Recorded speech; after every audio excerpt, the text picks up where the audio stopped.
Hello guys, welcome to our channel. Today I am going to show you how to hide Instagram chats without deleting messages. Okay, so let's get started. Then first of all, click on Instagram app, click on Messenger,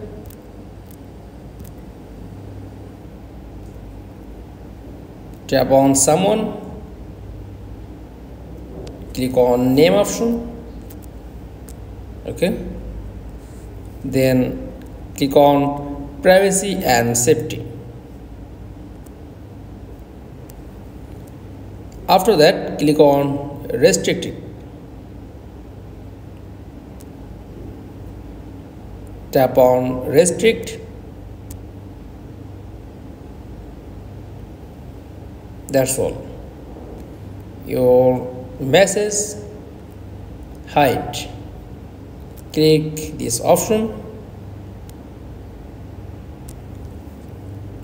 your account, then unrestrict, then accept, then unhide. That's all. Thanks for watching. Please like, comments and subscribe. Thank you.